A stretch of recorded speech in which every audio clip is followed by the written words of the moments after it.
The Magic of Thinking Big by David J. Schwartz, Philosophy Doctor, Chapter 4 How to Think Big. See what can be, not just what is.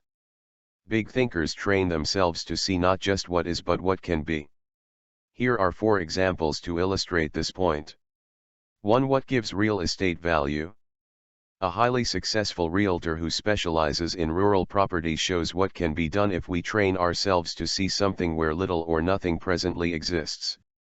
Most of the rural property around here, my friend began, is run down and not very attractive. I'm successful because I don't try to sell my prospects on a farm as it is. I develop my entire sales plan around what the farm can be. Simply telling the prospect, the farm has XX acres of bottomland and XX acres of woods and is XX miles from town, doesn't stir him up and make him want to buy it. But when you show him a concrete plan for doing something with the farm, he's just about sold. Here, let me show you what I mean. He opened his briefcase and pulled out a file. This farm, he said, is a new listing with us. It's like a lot of them. It's 43 miles from the center of the metropolitan area, the house is run down, and the place hasn't been farmed in 5 years. Now, here's what I've done. I spent 2 full days on the place last week, just studying it. I walked over the place several times. I looked at neighboring farms.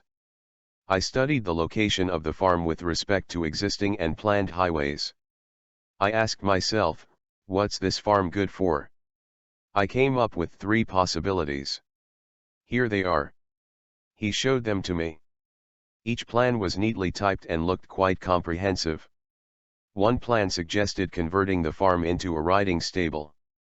The plan showed why the idea was sound: a growing city, more love for the outdoors, more money for recreation, good roads. IHE plan also showed how the farm could support a sizable number of horses so that the revenue from the rides would be largely clear. The whole riding stable idea was very thorough, very convincing. The plan was so clear and convincing, I could see a dozen couples riding horseback through the trees. In similar fashion, this enterprising salesman developed a second thorough plan for a tree farm and a third plan for a combination tree and poultry farm. Now when I talk with my prospects, I won't have to convince them that the farm is a good buy as it is. I help them to see a picture of the farm changed into a money-making proposition.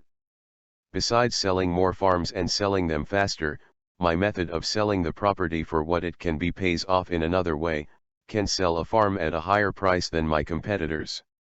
People naturally pay more for acreage and an idea than they do for just acreage. Because of this, more people want to list their farms with me and my commission on each sale is larger. The moral is this: look at things not as they are, but as they can be. Visualization adds value to everything. A big thinker always visualizes what can be done in the future.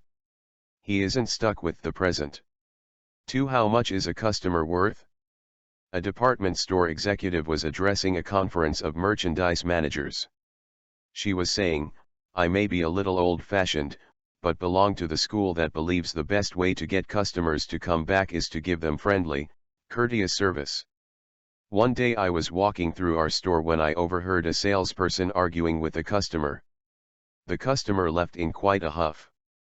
Afterwards, the salesperson